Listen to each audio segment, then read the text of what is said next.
E aí, o tempo, ele passa sempre da mesma forma? Ou às vezes parece que ele passa mais rápido? Siga a correnteza da certeza de um futuro melhor.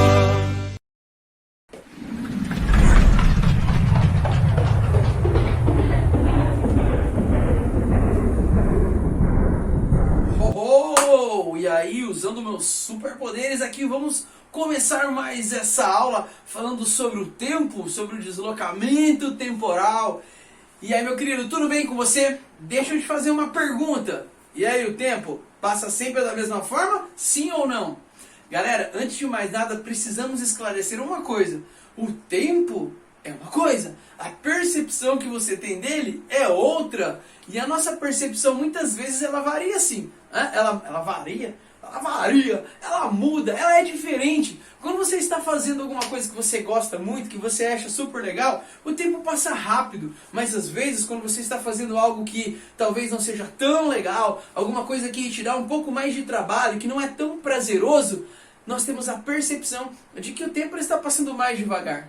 Agora, uma coisa é certa e uma coisa é fundamental. O tempo é extremamente importante para nós, principalmente quando nós estamos falando e trabalhando com história. Então, eu quero conversar um pouquinho com vocês na aula de hoje sobre a percepção do tempo e como o ser humano conseguiu se organizar diante do tempo, ok? Bom, primeira coisa para destacar para você. Uma coisa é o tempo natural. A outra coisa é o que eu vou chamar de tempo cultural, ou seja, a maneira como o ser humano se organiza diante da natureza. O que é o tempo natural? O tempo natural é o tempo da natureza, é o nascer do sol, é a sucessão de sol, de claro e escuro, são os ciclos da lua, a rotação da terra em torno do sol e em torno de si mesma. Isso é o que nós vamos chamar de tempo natural. O ser humano, ele não tem nenhum controle, nenhum poder sobre o tempo natural. O tempo passa e a gente não consegue controlar. Nem mesmo os caras mais poderosos, imperadores dentro do Império Romano, nunca iam conseguir fazer o sol nascer, ou chover, ou parar de chover. Eles não tinham e nunca vão ter poder para isso. Agora, a partir da observação do tempo natural, a partir da observação dos fenômenos da natureza, o ser humano começou a se organizar. E é sobre isso que eu quero conversar com vocês na aula de hoje. Vamos falar então sobre essa organização do homem a partir da observação dos ciclos da natureza, ok? Olha o que eu destaquei aqui para vocês no quadro. Eu disse o seguinte, existem alguns ciclos que o homem percebe a partir do momento em que ele começa a observar a natureza. Então a observação é fundamental. Então nós temos aqui um ciclo de claro e escuro. Claro e escuro. A sucessão destes ciclos permite ao homem criar a noção de dia. E aí nós temos outros ciclos aqui que vão se repetir. Olha só, a partir da observação do ciclo da lua, o homem vai perceber então e ter a noção de semana e de mês. E posteriormente, a partir da observação de algumas constelações no céu e o deslocamento ficou horrível, deslocamento dessas constelações no céu, o ser humano passa então a ter a percepção dos anos. Beleza, professor, mas a partir do momento em que eu tenho essa percepção, o homem começa a desenvolver isso, ele começa a buscar se organizar, não é verdade? Nós temos aqui dois pontos para serem destacados. Olha só, primeiro, as sociedades ágrafas. Você lembra o que significa a sociedade ágrafa? Essa letrinha aqui, ó, A, antes da palavra, geralmente ela está relacionada com negação. Grafa, de grafia, de escrita. Ou seja, sociedades sem escrita. Essas sociedades sem escritas, elas vão ter um pouquinho mais de dificuldade para se organizar de maneira precisa no tempo. Porque as informações basicamente são transmitidas através da oralidade. Não existe elas não criaram, não desenvolveram ainda a noção de escrita. Agora, aquelas sociedades que já desenvolveram a noção de escrita, elas vão buscar então, de alguma forma, criar um instrumento que possa permitir a organização no tempo, a organização dentro desses ciclos. Para quê, professor? Para que eles possam, por exemplo, plantar de maneira correta. Vamos imaginar a questão do Egito. Os egípcios perceberam que sempre, mais ou menos na mesma época, ocorria a cheia do rio Nilo. Se eles conseguissem se organizar para tirar proveito disso, eles poderiam plantar logo depois da cheia do Nilo, ter um bom plantio, um bom desenvolvimento da lavoura, e poderiam colher antes da próxima cheia. Olha que coisa incrível. É por isso, então, diante dessa necessidade de se organizar no tempo, que o ser humano começa a desenvolver os calendários. Agora, você sabe, nós temos um calendário, né? O nosso calendário. Mas será que o nosso calendário é o único que existe no mundo hoje? Não, de forma alguma. O ser humano, ele vai desenvolvendo o calendário em diversos momentos da história. Pensa comigo, todo mundo tem a necessidade de se organizar.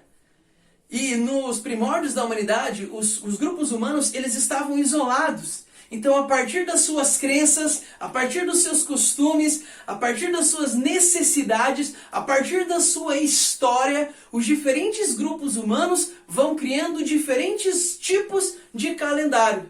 E eu quero convidar você agora para assistir esse videozinho que eu vou colocar aí, e logo na sequência nós vamos continuar. Seguinte, eu quero que você faça o seguinte, seguinte atividade para você fazer aí agora. Você vai assistir o vídeo, você vai prestar atenção, e você vai anotar no seu caderno os diferentes tipos de calendário que aparecem no vídeo, ok? Combinado?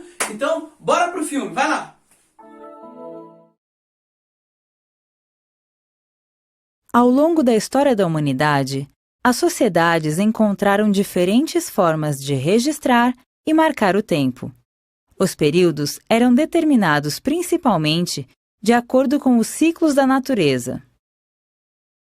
A palavra calendário surgiu na Roma Antiga. Ela deriva da palavra latina calendae, que denominava o primeiro dia da lua nova, data escolhida para iniciar cada um dos meses. Partindo da palavra calendae, os romanos criaram o substantivo calendarium, que passou a designar o registro de todos os dias de um ano.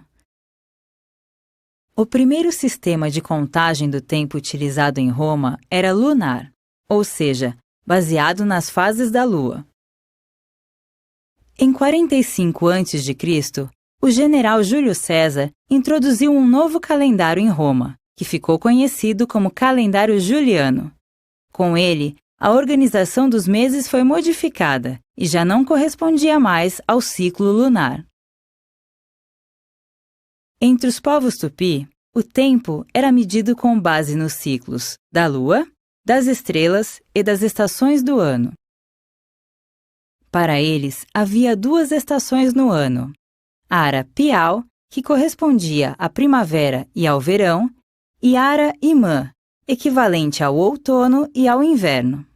O calendário tupi marcava as atividades de caça, pesca, plantio e colheita, além dos rituais religiosos dos povos que o adotavam. Um dos calendários mais antigos do mundo é o babilônico.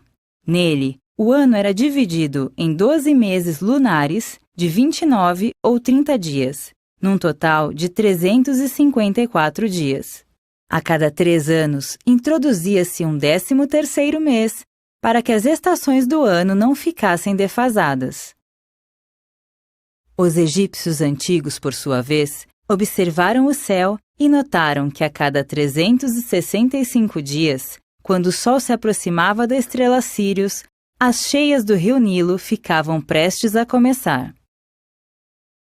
Assim, criaram um calendário baseado no ciclo solar. Ele era dividido em 12 meses de 30 dias, com mais 5 dias dedicados aos deuses. Outro calendário antigo, bastante conhecido, é o chinês, que combina o ciclo solar com os ciclos lunares, sendo, portanto, lunisolar. O ano chinês tem 354 dias e sofre um acréscimo de 90 dias a cada 8 anos, para que a sincronia com as estações do ano seja mantida. Atualmente, há cerca de 40 calendários em uso no mundo. Entre os principais estão o judaico, o cristão e o islâmico. Nesses calendários, a contagem do tempo está relacionada às crenças religiosas dos povos que os utilizam. O calendário judaico surgiu na antiguidade, baseado no calendário babilônico. Nele, o tempo é contado a partir do que o judaísmo considera a criação do mundo. Assim, o ano 2013 do calendário cristão corresponde aos anos 5.772 e 5.773 do calendário judaico. Já o calendário cristão conta os anos a partir do nascimento de Cristo. Ele é conhecido também como calendário gregoriano, pois foi instituído pelo Papa Gregório XIII em 1582, substituindo o calendário juliano. Para os anos anteriores ao marco inicial, usamos a sigla AC, que significa antes de Cristo, e para os posteriores, a sigla DC, que significa depois de Cristo. O calendário cristão tem 365 dias, divididos em 12 meses de 30 ou 31 dias, com exceção do mês de fevereiro, que tem 28. A cada 4 anos, fevereiro ganha um dia, o que permite ajustar o calendário às estações do ano. Para os muçulmanos, o marco inicial de seu calendário é a Hégira, a fuga do profeta Maomé da cidade de Meca para Medina, ocorrida no ano 622 do calendário gregoriano. Diferentemente do calendário cristão, que é solar, o calendário islâmico se baseia no ciclo lunar, com 12 meses de 29 ou 30 dias. Por isso, o ano islâmico pode durar 354 ou 355 dias. Isso faz com que seus meses não estejam sincronizados com as estações do ano. E aí, assistiu o vídeo? Percebeu? Anotou aí quais são os calendários que apareceram? Então vamos lá, olha só. Apareceu aí pra você. Qual foi o primeiro? Você falou Juliano, então tá certo. Lembra aí? Júlio César. Legal. O que mais? Calendário Tupi. Você percebe aí que existe uma preocupação mínima também de uma sociedade que viveu aqui no nosso território de se organizar para pesca, para colheita. O que mais que apareceu? Calendário babilônico. O que mais que apareceu? Calendário egípcio. O que mais que apareceu? Calendário chinês. Esse que foi assim, sempre que tinha uma atividade na sala, lembra? Que a gente fez aquele joguinho na sala, que colocava ali, aparecia o calendário chinês, falou que tinha animal, a galera já acertava, já matava o calendário chinês. Beleza. Galera, e você percebeu aí, atualmente nós temos no mundo cerca de 40 calendários que são utilizados. É claro que cada povo tem o seu próprio calendário de acordo com os seus costumes, mas como uma forma de organizar a economia, o nosso calendário, o calendário cristão, ele é o ocidental, né? Algumas pessoas não gostam de chamar de calendário cristão, mas o fato é que, como o nascimento de Jesus Cristo é o marco inicial, nós podemos chamar de calendário cristão, ok? Mas esse calendário, então, ele acaba sendo adotado como uma forma de organização da economia e tal. Mas existem mais de 40 calendários que são utilizados atualmente, beleza? Agora é o seguinte, eu vou fazer aqui a magia da edição para a gente continuar a nossa aula. Quer ver só? Eu vou bater aqui no quadro e vai aparecer já o próximo conteúdo. Fica olhando. Atenção. 3, 2, 1 e...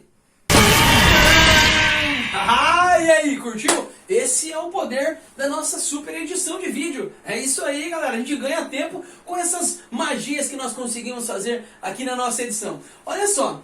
Bom, eu quero conversar com vocês um pouquinho agora então sobre o nosso calendário, que é conhecido como calendário gregoriano. Lembrando que esse nome é uma homenagem ao Papa Gregório, que fez o ajuste necessário. Ele pegou o calendário juliano, você se lembra? Trabalhamos isso na sala de aula. Ele pegou o calendário juliano, fez os ajustes necessários E aí você tem um novo calendário, porque o calendário juliano, ele não levava em conta os anos bissextos. E isso aí, com o passar de 15 séculos, deu uma diferença assim tremenda no calendário. Então o Papa Gregório, ele fez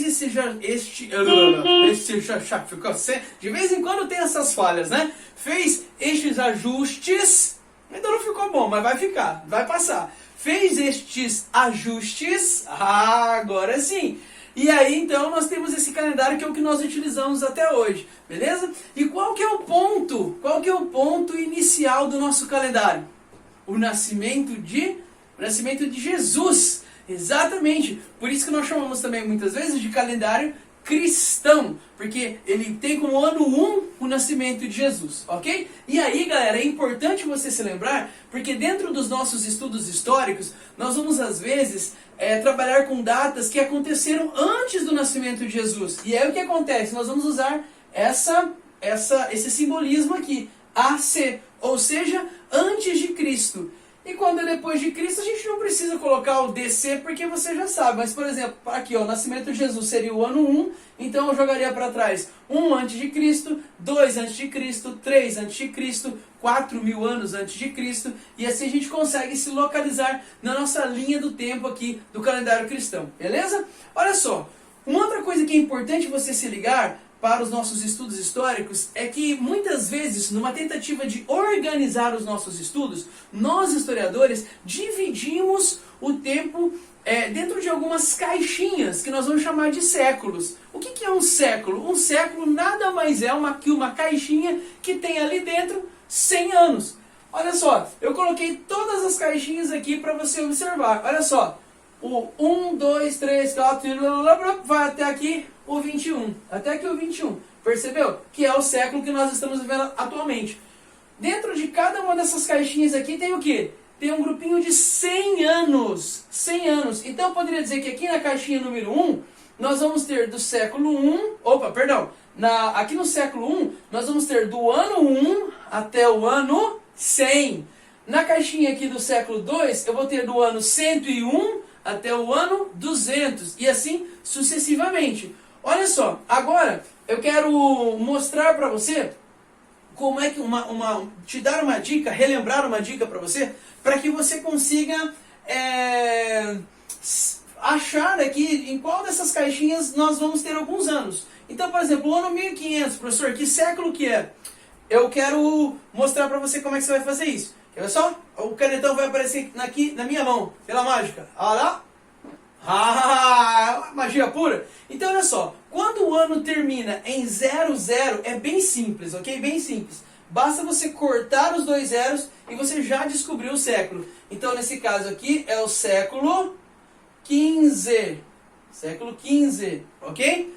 Agora, quando não termina em 00, você corta os dois últimos e acrescenta mais um ao que sobrou. Olha só. Então, 1789 vai ser aqui o século XVIII, ok? Professor, e se fosse, por exemplo, o ano 741? A mesma coisa, ok? Você corta os dois últimos e aqui no que sobrou você aumenta mais um, século VIII. Repara aqui que, apesar de ter feito essa ilustração com os chamados números arábicos, esses números que nós utilizamos no dia a dia são chamados de números arábicos. Quando eu estou me referindo aos séculos, para não confundir, para que você saiba que é século que você está trabalhando e não ano, nós utilizamos os números romanos, numerais romanos. Então é importante que você domine aí os números romanos. E os romanos, número romano tem esse nome, óbvio, né? Porque os romanos utilizavam esse tipo de numeração, que posteriormente vai ser substituído pelos números arábicos, que são estes que nós utilizamos até os dias de hoje, tá bom? Então, sempre escreva o século com o número romano e não com o número arábico, ok? Beleza? Bom, vamos passar para o outro lado aqui. Além de usar os séculos para nos organizarmos no tempo, nós vamos utilizar também uma divisão da história. Nós podemos fazer diversas divisões. Então, eu dei um exemplo aqui para você, olha só. eu vou fazer uma divisão da minha história de vida. Então eu posso pegar aqui, por exemplo, o período em que eu era solteiro, o período em que eu era noivo e o período em que eu estou casado. Essa é uma forma de dividir. É única? Não. Eu poderia, por exemplo, olha aqui, ó, fiz uma outra divisão, ó, pré-história, ensino fundamental 1, ensino fundamental 2, ensino médio e o meu período de faculdade. E aí, o restante da minha vida como formado na disciplina de história. É uma outra forma. Aliás, se eu comparar inclusive essas duas linhas, você vai perceber o quê? Olha aqui, que quando eu terminei a faculdade eu já estava casado. Pois bem, é uma divisão como essa que nós vamos fazer também com a nossa história, certo? Existem diversas maneiras de dividir. A mais tradicional, a mais utilizada é essa aqui que eu coloquei no quadro para vocês, ok? Que eu coloquei no quadro para vocês. Ficou melhor assim, né? O que quer dizer aqui? Olha só, repare que eu escrevi aqui que essa divisão ela é eurocêntrica. O que quer dizer, professor, uma divisão eurocêntrica? Quer dizer, meu querido, que no centro, vamos voltar aqui um pouquinho, no centro dessa divisão da minha vida está o quê? Qual que é o critério que eu usei? A minha vida amorosa. Aqui, qual é o critério que eu utilizei? A minha vida estudantil. E aqui para fazer essa divisão, qual é o critério que eu estou usando? A Europa. Basicamente essa divisão leva em conta acontecimentos que aconteceram, acontecimentos que ocorreram na Europa, ok? Então você vai pegar aqui, olha só, a divisão está pequenininho aqui, mas eu vou colocar aqui na frente para vocês. Olha aí, acompanha aí comigo, tá vendo ali? Ó, pré-história, ok? Pré-história, desde o surgimento da humanidade até o momento em que nós temos a invenção da escrita.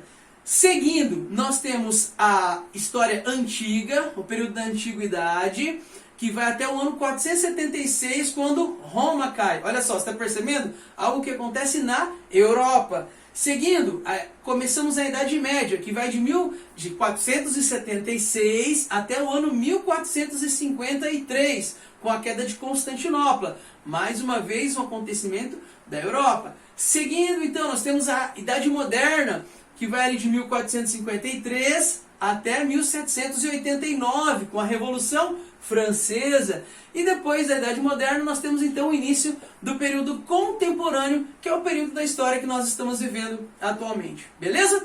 Galera, então encerramos mais essa aula. Eu espero que você tenha conseguido compreender aí o lance do calendário, como é que nós nos localizamos dentro do calendário e como o tempo é importante para nossos estudos históricos. Beleza?